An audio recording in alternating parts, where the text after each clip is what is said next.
Começando agora, a gente. Opa! Opa, o Eduardo Brits entrando. Agora estamos iniciando a segunda parte da live, onde a gente está falando de precificação e de satisfação do cliente. Tá? Ô, Brits, obrigado. Oh, imagina. Então, Brits, você, quando a live caiu, você estava fazendo uma explicação. Você lembra exatamente qual era o ponto que a gente. Não, não, estamos falando sobre percepção de preço, né? É, Exato. Então, bom, eu não me lembro você exatamente falou da sinalização do exato. depor. Perfeito. Lembrei. Um estudo, tá, Demetrio, que foi muito legal. Eu estava falando sobre algumas estratégias de preço para gerar imagem de preço, tá? Baseado em psicologia do comportamento. E aí uma Ah, delas é o gatilho mental da escassez, tá? Eu não sei se você já legal. ouviu falar. Mas a escassez, ele funciona. Então, nesse estudo, o que foi feito? Um varejista, um certo estudioso, num varejista, pegou um produto que estava em gôndola e baixou o preço desse produto em 5% na gôndola. E ele foi acompanhando a venda desse produto. Então, manteve aquele produto, ele tinha uma certa venda, ele baixou 5% e manteve lá e foi acompanhando. Tá? Quando ele fez isso, né, ele teve um crescimento de venda. Tá? Ele não mexeu nos outros produtos correlatos, manteve as outras marcas iguais. Né? Você sabe que o cliente compara entre marcas, então ele reduziu a diferença entre outras marcas, ele cresceu um pouquinho. Ele pegou esse mesmo produto e colocou ele numa ponta de gôndola, sem mexer no preço, tá? Ele já tinha baixado 5%. A curva que estava vindo assim, ela fez assim, tá certo? Ela teve um pico ali. Aí, o que ele fez? Ele pegou uma placa, né? E colocou o seguinte: esse produto está limitado a 3 unidades por cliente. Foi o maior pico, né, de venda daquele produto, tá certo? Então, quer dizer, você não fez nada. Primeiro, você baixou em 5%, teve um crescimento muito pequeno. Você aumentou a exposição do produto, né? Ele já teve um pico. Aí depois você gerou o gatilho mental da escassez. Né? O cliente, quando olhou aquilo, ele pensou, ele está bem exposto, ele está com uma sinalização e ele está limitando. Eu não posso perder isso. Eu vou querer levar os meus 3, tá certo? Então, esse é um exemplo e você tem diversos. Então, eu falei do preço psicológico, por exemplo, né? A terminação. A gente Posso falar sabe, uma coisa sobre a coisa da escassez? Eu estou te atrapalhando, mas não, desculpa. não, fala. Eu lembrei das etiquetas do Guanabara. Guanabara, para algumas pessoas não sabem, é uma rede de supermercados que tem no Rio de Janeiro. E ele, eu não sei se ele ainda está fazendo isso, mas ele fazia ou faz uma ação que eu acho espetacular, né? O locutor, eu acho que agora ele não deve estar fazendo em função da pandemia, mas o locutor ele chega com um rolo de etiquetas e começa a colar etiqueta em alguns itens e fala: olha, os itens com detergente em pó Omo, detergente em pó Omo com a etiqueta verde, ou seja, eu defini uma limitação. Você já viu essa ação? Eu Né, no nunca tinha Guaraná? visto. Nunca tinha. Nunca tinha visto? Com a Não. etiqueta verde, entendeu? Preço dele, R$ 6,90, entendeu? Viajei aqui, tá? E Uhum. isso é um barato, cara, porque isso. Essa ação é muito inteligente, por quê? Primeiro que eles geram um ambiente na loja promocional fortíssimo. Número dois, quando ele coloca etiqueta de preço, ele define o volume máximo dele, dos itens que vão entrar em promoção, de tal forma que ele protege a margem comercial dele. E Claro. gera uma baita percepção, entendeu? Então, e dessa ideia de quê? De escassez. Opa, é uma grande oportunidade. Né? Então, putz, essa sua teoria da escassez é maravilhosa. Obrigado por ter citado ela. Mas é isso, quer dizer, então você tem muitos, né, gatilhos mentais, né, o Demetrio, que você pode. O que você precisa? Você precisa começar a estudar e entender esse comportamento do consumidor. Senão você fica muito preso. Eu discuto muito fortemente com os meus clientes. A gente tem debates bem acalorados, porque a gente tem os nossos paradigmas, né, do varejo, de um seguir o outro, né? Eu lembro que eu fiz um post uma vez que dizia assim, né? Você perguntava pro cara assim, como é que se precifica? Ele fala, precifico baseado no mercado, né? E aí, né, ele estava seguindo o mercado e o mercado estava falando, com quem você precifica? Eu precifico seguindo o mercado, né? E Ah, quem é o mercado, né? Se você pergunta para um varejista, o que você faz? Ele, não, o preço tem que ser, eu tenho que seguir o mercado. E o outro diz a mesma coisa, então tá pronto. errado. Então tá errado. Eu não estou dizendo que, obviamente, essa precificação não vai gerar, né, essa banda no cliente, não vai gerar essa referência. O preço, né, aliás, como tudo, a percepção, de maneira geral, ela nunca é absoluta, né? Ela é sempre relativa, tá certo? Então, você tem outro, eu vou falar de um outro gatilho que é super importante, que na verdade isso é um viés cognitivo, que é chamado de ancoragem. Você já deve ter ouvido falar da ancoragem, né? O que é ancoragem? As pessoas pensam em ancoragem de uma forma até mais simplista, pensando em preço. O que é o ancoragem? Ancoragem eu tenho uma bolsa que eu quero vender. Quanto custa essa bolsa? Ela custa R$ 500, né? Ela está sendo vendida sozinha. Ela tem uma venda X. Aí o que eu faço? Eu coloco uma bolsa do lado dela que custa R$ 3.000, né? Se isso é uma marca que é uma marca valiosa, uma marca conhecida, você tende a estimular a venda dessa outra bolsa, porque ela passa a não ser mais tão caro, né? Isso é a ancoragem. Por que eu digo que isso é de maneira simplista? E eu gosto que tantos os nossos clientes, e a coisa que eu estou pretendendo deixar aqui para o teu pessoal que te segue no teu canal e acompanha os seus vídeos, é que olhe o pricing de uma maneira mais estrutural, né? Não fique apegado. Claro, eu dei algumas dicas aqui de como é que você pode estruturar ali, né? De coisas que a gente já pensou. Mas pensa no price como de uma forma mais ampla, né? Entende o que são as coisas, porque isso vai facilitar a tua vida, não como varejista, como executivo, como empreendedor em qualquer negócio que você for empreender, porque tudo vai envolver preço e tudo vai envolver valor, né? Então, a ancoragem, de maneira que é muito amplamente estudada, né? Tem diversos estudos científicos que ela mostra que é o seguinte, Demetrio. Vamos supor que eu quero te vender um determinado produto, tá? Que custa R$ 100, está aqui comigo. A gente iniciou uma conversa e eu quero te vender esse produto. Antes de falar, eu encontro com você e digo, Demetrio, como é que vai? Tudo bem? Putz, você viu a fortuna do Bill Gates, como é que tá? Ele lá, o segundo ano na Hilton, está em 160 bilhões de dólares. Não, e além do que, você viu que a Apple agora é uma empresa trilhardária, né? Ela vai chegar lá provavelmente a 2 trilhões de valor de mercado.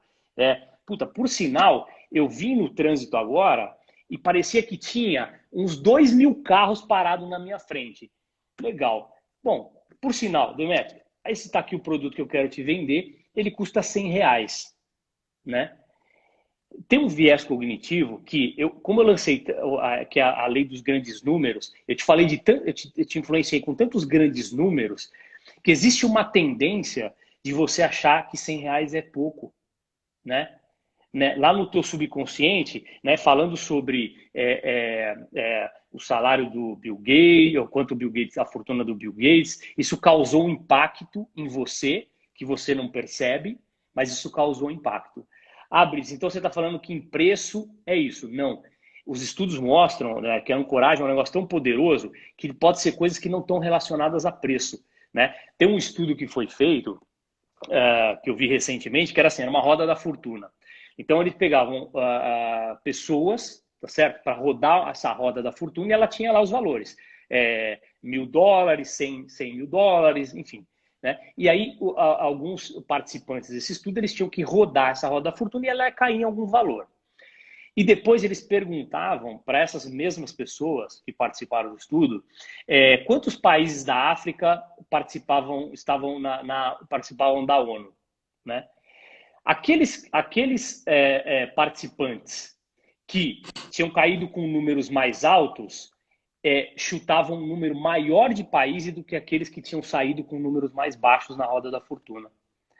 Então, só o fato dele ter tirado um número maior na roda da fortuna, isso impactou o palpite dele na hora que ele foi palpitar sobre o número de nações na ONU, nações africanas na ONU. Então, olha, isso é muito forte. né? Quer que eu te dou mais um exemplo de ancoragem? Porque isso é importante o pessoal entender, porque depois que você entende isso, isso funciona para tudo, para técnicas de negociação, para precificação na hora que você vai posicionar os produtos, né? Nos Estados Unidos, eles usam ancoragem para os advogados usam ancoragem para tentar determinar como é que fala quando você tem um problema com a empresa, as indenizações, né? Então você vai lá, se aconteceu alguma coisa com você naquela empresa, você vai lá e pede uma indenização, né? E aí você tem um júri que vai julgar aquilo ali. Os advogados, eles usam ancoragem para aumentar o valor da indenização para os clientes deles, né? Tem um exemplo que é super clássico, que aconteceu no McDonald's, né? Uma senhora foi comprar café no McDonald's e quando a atendente foi dar para ela, virou o copo e caiu no colo, tá certo? E aquilo queimou a perna daquela senhora e ela processou o McDonald's porque, eu acho que era o McDonald's, era uma dessas hambúrgueres famosas, tá? Que é o McDonald's ou o Burger King, né, nos Estados Unidos. E ela processou eles e ela pediu um valor, já havia precedentes, isso já tinha acontecido, né? E ela processou porque aquele negócio estava muito quente e causou risco, né? Como aconteceu. Todos os outros precedentes mostravam que as indenizações para esse mesmo caso chegavam em torno de 50 mil dólares, 30 mil dólares, 10 mil dólares. E esse advogado pediu 400 mil dólares de indenização, certo? E ele conseguiu 200 mil dólares de indenização. O que ele usou para conseguir que o júri desse uma indenização muito maior do que já foi pago em todas as outras ações? Ancoragem, né? O que ele fez? Ao invés de pedir uma indenização de 500 mil pura e simplesmente, que ia aparecer o efeito hambúrguer, né? Pô, não existe, você quer pedir 500 mil por causa de um leite quente que caiu? Ele pediu para que o McDonald's indenizasse, né, essa pessoa ao preço de um café do McDonald's, um café expresso vendido em todas as lojas do McDonald's durante um dia naquela cidade, naquela região. Então, isso parece muito pouco para o geral. Quer dizer, um café, um dia de um café nessa cidade, né? O McDonald's tem que pagar, no mínimo, um café um dia nessa cidade. Isso dava um montante grande de dinheiro. Então, ele ancorou isso e conseguiu ter um resultado muito diferente, porque aquilo não pareceu ser explorar, né? Se eu falasse 500 mil, aquilo parecia que eu estou explorando, né? Que eu quero levar vantagem por um acidente. Mas quando eu digo um café de um dia do McDonald's, acho que ele deveria pagar isso por manter a temperatura. Isso é coragem. E você tem muitos outros, né, Demetrio? Isso tem tudo a ver com percepção, certo? Tudo a ver com percepção. Tudo a ver com como você posiciona. Você pega marcas de luxo, Demetrio, elas usam isso o tempo inteiro, né?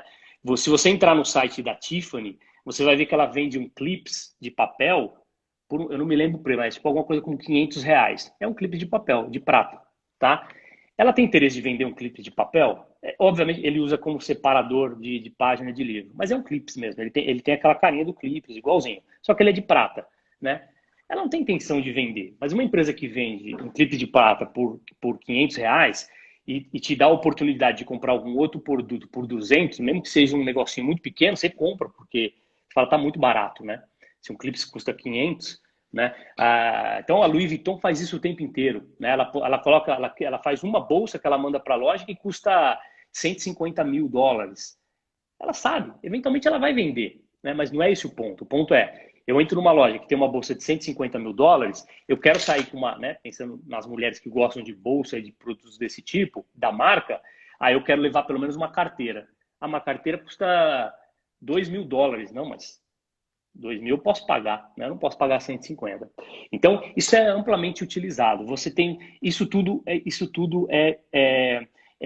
entra dentro da psicologia do preço, né, Demetrio? Você tem muitas coisas, né? A próprio preço psicológico, terminação de preço. Então, preços que terminam em 00 normalmente costumam ser preços que indicam que aquele produto é mais premium, né? Você vai vender um curso, se você falar 1000, ele passa a percepção de ser mais premium. Se você fala termina os preços com preços totalmente aleatórios, né? Isso tudo pesquisas, tá? Científicas.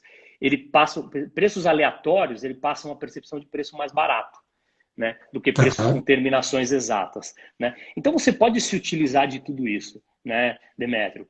E nem sempre, de novo, né, o Marcos falou assim, percepção de preço é sempre o maior desafio. Quando você quer ser o mais barato, né? Eu não acho que é isso, a percepção de preço, porque senão os empórios todos estariam vazios e não estão. Você tem cliente para os empórios, mas o empório sabe que ele não vai atrair um determinado cliente, né? Que, enfim, não liga para toda aquela ambientação, para todo aquele sortimento diferenciado, importado. Ele sabe disso, né? E ele atende clientes, tá certo? Então, eu não, primeiro você precisa saber diferenciar quais são os produtos super sensíveis daqueles que não são, e depois determinar onde que você está posicionado. Como que você vai se posicionar?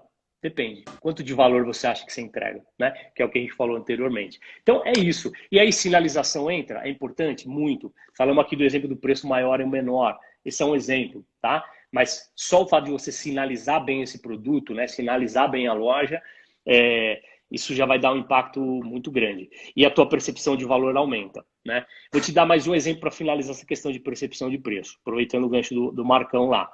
Porque parece assim, mas então, Brits, não adianta, eu tenho que ser mais barato sempre para ter a percepção? Não, né? Não necessariamente. O Zafari, tá? Eu lembro uma época que a gente fazia uma concorrência muito forte com o Zafari. Quando o Walmart chegou no Brasil, o Zafari, para quem não conhece, é uma rede do sul do país, muito forte, regional, né? De Porto Alegre, do sul, do Rio Grande do Sul. Você conhece, né, Demetrio? São muito fortes lá. E eles têm uma proposta de valor de muito valor, né? De entregar, de atendimento, de um sortimento diferenciado e praticam preços mais altos que o do mercado, né? Quando o Walmart chegou, e você tinha lá, por exemplo, a marca nacional que era do Walmart, quando o Walmart comprou o Walmart Sul, que tinha também uma proposta de valor muito boa, mas o que acontece? Ele não tinha a mesma entrega do Zafari e tinham preços muito parecidos. O que aconteceu quando o Walmart chegou? Ele derrubou o preço lá, porque é a proposta do Walmart, é preço, né? É o principal drive. E aí o que aconteceu? Com uma proposta de valor parecida e um preço muito mais baixo, o Zafari começou a perder muita venda. Muita venda. O que o Zafari fez, que eu me lembro como se fosse hoje, tá? Que foi uma estratégia genial. Antes, ele achava, provavelmente lá era um desrespeito você botar uma placa de preço na loja, falar de preço. Nós não somos de preço, né? Só que o que acontecia? Ele entregava um valor muito grande e ele tinha alguns preços bons. Ele começou a precificar toda a entrada de corredor, ele colocou uma placa de preço, ele começou a trazer algum commodity para frente da loja. Você sabe, nós monitoramos muito a precificação dele. Sabe quanto ele mudou de preço? Zero. Ele continua exatamente com a mesma precificação. Mas ele começou a dar visibilidade. Então, ele é meio que dizer assim, olha, eu entrego tudo isso que você conhece, que eu entrego, e eu ainda tenho aqui, eu não sou assim tão mais caro não, né? Eu tenho alguma coisa aqui. Quer ver um outro exemplo? Falei que era o último, mas vou dar mais um último.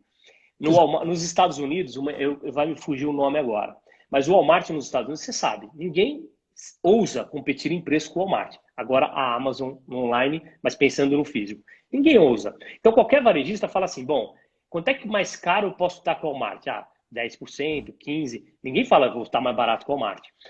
Uma das empresas, ela fez uma campanha genial uma época lá. Ela tinha uma loja melhor, né? Uma loja melhor com proposta de valor. O Walmart era aquilo, preço, autosserviço total, né?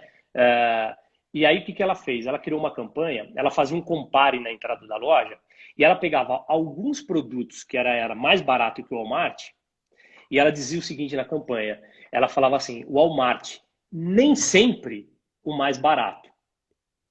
Então, o que ela começou a impregnar na cabeça desse consumidor? Eu te entrego tudo isso aqui. Você não pega aquela fila enorme, você vem, a experiência aqui é diferente, né? E, nem sempre o Walmart é mais barato. Ela não disse assim, eu sou mais barato que o Walmart. Ela disse, nem sempre, né? E isso gerou uma conversão enorme para ela. Por quê? Porque o cliente fez a conta do custo-benefício, né, Demetrio? Então, acho que a gente tem que parar. O Marcão fala ali, sempre a proposta. Não, para. Às vezes o cliente vai saber que você é um pouco mais caro e está tudo bem. Tá certo? O que não está tudo bem é se você não consegue gerar valor para ele. Gerar valor. Se um curso para uma academia do comerciante qualquer custar R$ 5.000 e eu perguntar, mas quem que é esse cara? Diz assim, não, ele fez um curso de varejo lá na faculdade e tal e agora criou um curso. Não dá, né? Se é o Demetrio que vai fazer, tem um valor agregado. Então, você precisa agregar valor, tá, Demetrio? Eu acho que tem que, esse negócio, essa loucura de você achar que todo cliente só vai comprar com você se você tiver o menor preço, isso é bobagem. Você tem que fugir das comparações. É isso que você tem que tentar fazer, né? Se você Muito perguntar, bom. quem é teu concorrente, Brits? Eu falo, tenho vários, de segmentos diferentes. Às vezes eu concorro com a Uhum. Nilce, às vezes eu concorro com um instituto de pesquisa que faz pesquisa de preço, às vezes eu concorro com uma empresa de tecnologia que faz pesquisa de NPS. Tenho vários. Eu não tenho um. Porque a gente tem uma proposta que é diferente. Ninguém faz do jeito que a gente faz, né? E aí eu fujo da comparação, porque eu gero valor, né? E aí você não tem matching de preço, tá certo? Então eu acho que isso é Perfeito. importantíssimo, né? E eu acho que para a gente, eu acho que tem mais um ponto aqui que a gente havia conversado de falar sobre NPS, né? Legal. Só que esse é um tema longo, né? Você consegue fazê-lo em 15 Consigo. minutos? Claro, claro, claro. Bom, NPS, né? Esse é um termo tão falado agora. NPS é sigla para Net Promoter Score, que no Brasil a gente traduz isso para nível de recomendação dos clientes, ou índice de recomendação dos clientes, né? E o que Bacana. é isso, né? De 0 a 10, o quanto você recomendaria a minha empresa para amigos e familiares, né? Essa é a base do NPS, é essa pergunta, né? Ah, as empresas que entregam experiências magníficas, como a Apple, a Amazon, né, o próprio Walmart, já utilizam essa metodologia há muito tempo. Apesar disso, ela é uma coisa muito simples e de fácil implementação em qualquer lugar. Se você tem qualquer lugar que você atende cliente, você pode fazer uma pergunta, tá? Você tem métodos, você tem jeitos de fazer mais tecnológicos, menos tecnológicos, com certas formas de fazer essa abordagem, mas você pode também criar alguma coisa muito teu para poder realizar. Você precisa, e aí o princípio é clientes que recomendam a marca, eles tiveram uma experiência melhor com você. Clientes que não recomendam a marca são clientes que tiveram uma experiência ruim com você. Esse é o princípio da pergunta definitiva, que é a pergunta de recomendação. Uhum. Quando você pergunta para o cliente de 0 a 10 o quanto você recomenda a minha empresa para amigos e familiares, ele vai dar uma nota e você segmenta esse cliente em 3 grupos. Os clientes que deram nota 9 e 10 de recomendação, portanto recomendam, eles são aqueles clientes que são teus fãs, né? Aqueles que dão nota Uhum. 9 e 10. Eles têm alta probabilidade de falar bem de você. Os clientes que dão nota 7 ou 8, a gente chama de clientes neutros, que são clientes que são neutros, como o próprio nome diz. Ele não fala bem, ele tem algumas questões com você, tá? A maioria dos clientes que dão nota 7, 8, quando você pergunta por quê, ele não fala uma coisa boa, ele fala, ó, faltou isso, faltou aquilo. Você tem um gap ali. E os piores clientes, que são os detratores, que são clientes que dão nota 6 ou abaixo, né? Esses clientes, e aí o NPS, o que é? O percentual de clientes promotores menos o percentual de clientes detratores, ele te dá um índice, que é o índice do NPS, né? Uhum.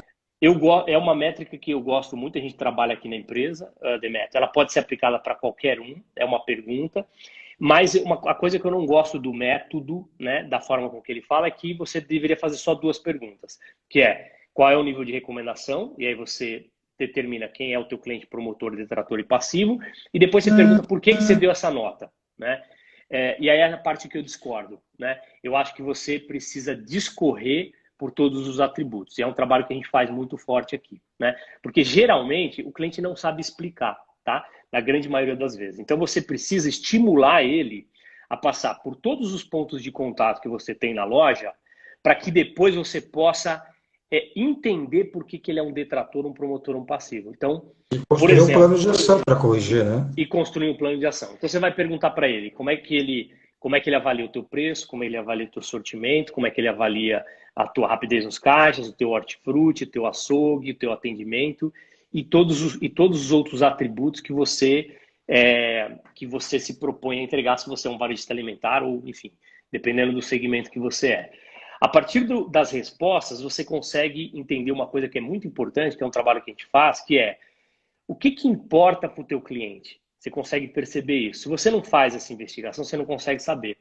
Uma coisa que a gente se propõe aqui, o nosso desafio como empresa, e é o que a gente está fazendo e o que a gente está melhorando a cada dia mais, um cliente que compra num atacado qualquer, quando você vai fazer essa pesquisa, vou pegar o atacadão, vou usar uma marca que a gente sabe que é uma marca que tem uma percepção de preço, por exemplo, alta, ou Tenda que tem uma percepção de preço altíssima.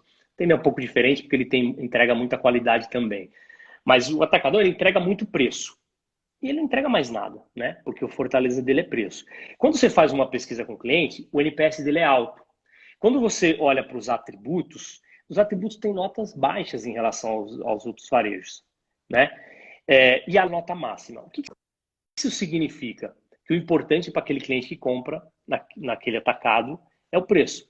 Ele dá uma nota baixa para o atendimento, ele dá uma nota baixa para a frente de caixa, ele dá uma nota baixa para a qualidade no açougue, mas a nota de preço é 9,10. E qual é o nível de recomendação?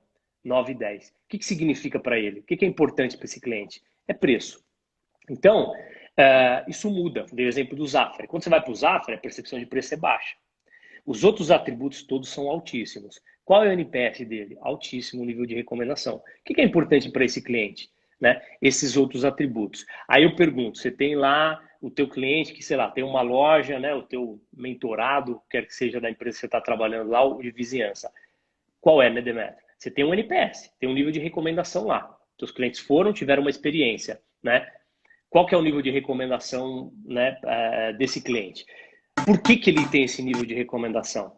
É por preço? É por atendimento? Qual é o atributo? Qual é o plano de ação? O que você precisa melhorar para impactar? E aí a gente aqui, obviamente, a gente tem estudos muito profundos. A gente faz estudos de regressão, tem uma série de estudos estatísticos para correlacionar a nota, né, que ele dá para os atributos para o NPS. O que nos propicia dizer o seguinte: se você crescer em, hipoteticamente, 1 ponto a tua avaliação de açougue, você vai crescer em 1,5 ponto a tua avaliação do NPS, porque é isso que está impactando a tua nota. Então, é um trabalho bem forte que a gente faz aqui, né? A gente tem feito um trabalho, e é por isso, não adianta você ter só o NPS, né? Quando as empresas falam, eu faço o NPS, mas você entende? Não te ajuda muito, né? Ele te ajuda a mostrar onde que você está. Então, você realmente precisa aprofundar nos motivos, né? Isso é fundamental. O que você está falando para mim é que o varejista aqui, ele sabe, ele conhece o cliente dele, tá? E ele constrói uma proposta de valor para o negócio dele, lastreado no cliente que ele vai atender, né? Provavelmente, né? E ele entrega essa proposta de valor, provavelmente ele vai ter um NPS, ele vai ter um NPS maior. Né? Por quê? Porque a proposta de valor dele está alinhada com a expectativa daquele determinado cliente. Perfeito. Claro. E aí, Brites, deixa eu te fazer uma pergunta. Né? A gente falou tanto de precificação, falamos de valor, né? A gente falou de expectativa de cliente. Deixa eu fazer uma pergunta. Preço fideliza? Preço fideliza, sem dúvida. Preço fideliza, sem dúvida nenhuma. Mas não sozinho, né, Demetrio? E para alguns clientes, dependendo da sua proposta de valor, fideliza. Né? Eu acabei de dar um exemplo aqui de um atacado. Do atacadão. Fideliza, sem dúvida. Sem dúvida fideliza. Tá? Então, oi, fala, desculpa. Não, ele fideliza. Ele não é o único, atributo, né? Quando você tem um atributo só, você está em risco, né? Eu acho que você está em risco quando você tem uma única fortaleza. Eu falo, inclusive, dos atacados, tá? E posso te dar um exemplo. Vou te dar um exemplo do Walmart no Brasil, né? O Walmart no Brasil, qual é a proposta de valor do Walmart, Demetrio, no mundo? O que ele entrega? O que ele é reconhecido por nos Estados Unidos? Preço baixo todo dia, é isso. Preço baixo, é isso. Ninguém discute. O que eu te entrego é preço baixo. O que aconteceu com o Walmart quando ele veio para o Brasil? Ele veio para o Brasil e com essa única proposta de entregar preço baixo, tá certo? Como ele sempre fez nos Estados Unidos e foi muito sucesso, por isso que ele virou a empresa que é. Isso é a minha teoria, tá, Demetrio? Quando ele veio para o Brasil, primeiro, ele encontrou redes super grandes, então ele não tinha uma capacidade de negociação como tem as grandes redes para oferecer um preço tão baixo. Mesmo assim, em relação às redes da mesma proposta de valor, a gente conseguia entregar lá, né? E aí surgiu um outro cara que é quem? Os atacados, né? Que no Brasil assumiram o papel de preço De baixo. entrega de preço baixo. Aí você é um formato que você tem um grande drive da tua proposta de valor para fidelizar clientes, que é o que? Preço. Você não tem mais nada. Entrou um outro grande player com uma proposta de valor, com um modelo de negócio que permite ter a proposta de valor-preço, entregando preços muito mais baratos, e você não consegue fazer isso, e aí você não consegue saber mais o que fazer, porque você estava calcado em um único atributo. Então, eu acho arriscado. Eu acho que preço fideliza, tá certo? Você tem clientes Desde que esteja acompanhado de outros atributos. Eu acho que você corre um risco, né? Eu não montaria um negócio para mim, um business que fosse calcado só em preço. Eu jamais faria isso, né? Eu posso ter um preço relativo bom. O que é relativo? Relativo a tudo aquilo que eu entrego. Só preço, compre comigo só porque eu sou mais barato, né? Eu acho que você corre um risco. Então, preço fideliza. Tem muita gente que vai ali porque ele é o cara do menor preço, né? Mas eu acho que você pode correr o risco de aparecer um outro formato que consegue entregar mais preço que você, e aí você... E aí você não entrega mais nada, aí você acaba... Como aconteceu com o Walmart no Brasil, pode acontecer com os atacados. Pode ser que daqui a pouco você tenha um atacado que entrega todo o preço e mais valor, né? Que eu posso dar um exemplo aqui do próprio Tenda, que a gente vem fazendo um trabalho que entrega os menores preços do mercado, mas ele não está com esse paradigma de que por ser um atacado não precisa entregar mais nada. Não, nós vamos entregar qualidade, vamos entregar sortimento, vamos entregar atendimento. E aí, se você só tem o preço, não te sobra mais nada. Então, eu acho que fideliza, tá certo? Eu acho que pricing é mega importante, eu só faço isso. Mas pricing, não confundam pricing com ser uma barato. Porque também você não precisaria ter estratégia, era só pegar lá e marcar abaixo do preço do concorrente. Né? Mas para ficar claro, né? Ele fideliza, mas é uma estratégia muito perigosa. É isso que você está falando. Eu acho. Né? Eu acho que Preço fideliza, mas é uma estratégia extremamente perigosa. É importante ter bons preços, sim, mas é importante você ter um melhor valor possível. Né? E bons preços, né? Você falou bem, bons preços. Não significa ser mais barato que todo mundo, né? Significa o cliente sentir que tá pagando ali, que tá feliz com o que você está entregando. Né? Olha, Brits, no começo do Café na Padoca aqui, você falou que era importante que o varejista, né, que o comerciante dedicasse um tempo de qualidade para ele pensar estrategicamente precificação na loja dele, pensar em valor e etc. Eu me atrevo a falar que com essa live, com esse Café na Padoca, né, a gente deu bons elementos para ele começar a questionar isso, entendeu? A refletir em cima disso. Né? Eu acho que a gente atendeu as expectativas. Sinceramente, eu acho que a gente você trouxe informações importantes para esse varejista começar a refletir um pouco mais do como ele deve se movimentar, seja onde ele estiver, né? Estando ele na periferia ou estando ele numa região AB. Né? Mas eu acho que aqui tem várias provocações e provocações bem bacanas. E eu queria te agradecer por isso. Você trouxe uma informação de muita qualidade. Obrigado.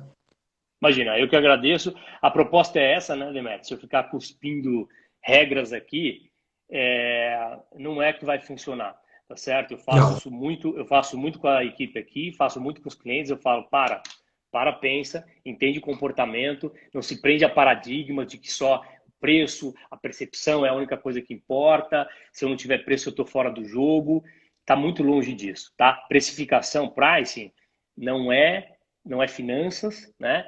Quer saber fazer o cálculo, pricing não é ser o mais barato, pegar o preço do concorrente, baixar ou igualar, não é isso que é pricing, né? É tudo, envolve valor, envolve muito valor, né? Então, acho que é um pouco, essa é um pouco da missão. Daria para a gente ficar 2 dias aqui falando, mas eu queria deixar um pouco dessa mensagem mais ampla, entendeu? de tentar fazer assim, ó, botar uma pulguinha do tipo assim, verdade, peraí, deixa eu pensar um pouco aqui, deixa eu pensar se ao invés de baixar o preço, não dá para aumentar o valor, né, da minha entrega, o custo-benefício, né, ao invés de eu entrar na briga com aquele cara que está queimando o preço ali, né, e talvez um produto que nem precisaria ter, porque agora eu entendo que, ó, tem produtos que não tem tanta, o cliente não percebe tanto, né, e não se importa tanto por causa do nível de recorrência. Então, essas provocações são as que a gente faz aqui com os nossos clientes para conseguir implementar as estratégias que a gente leva. E é o que eu quis trazer um pouquinho para você, para o teu canal lá. Eu vi que você tem muitas lives lá no teu canal, muitas coisas de qualidade. Espero que possa ajudar teus seguidores. Ajudou bastante, isso ajudou bastante. E eu queria te agradecer, né? Eu acho que você já deu um grande recado final, né, para os seguidores aqui da Academia do Comerciante. E falar, gente, que a gente tem mais 2 lives já programadas. Uma vai ser com o João Paulo, da Brasil Expand, onde a gente vai falar de expansão de qualidade, tá? Como expandir o seu negócio, mais uma expansão responsável de qualidade. E depois a gente vai estar falando com um parceiro do Brits, uma pessoa que também, inclusive, ele me deu um ok hoje, quando eu falei que você estaria aqui hoje. Ele gosta de você, Felipe Mendes, presidente da GFK, entendeu? Ele vai estar aqui no Café na Padoca e a gente vai estar falando de varejo de vizinhança, né, com ele, né? Porque você sabe que a GFK tem algumas pesquisas bem legais quando a gente fala de varejo de vizinhança, né? Eles fazem um ótimo trabalho, em relação a isso. Mas, Brites, super obrigado. Você é uma fera. O Brits é o cara que mais conhece, entendeu? Pricing, né? Pricing, com certeza, que eu conheço no Brasil. Não conheço ninguém que tem essa visão de pricing que o Brits tem. Brits, obrigado pela aula, viu? Que isso. E lembrando aos meus seguidores, né? E lembrando aos meus seguidores que junto dos bons como o Brits, que a gente fica melhor. Tá bom? Tchau. Sucesso. Forte abraço, cara. Valeu, amigo. Abraço. Valeu. Abraço. Tchau. Tchau. Obrigado.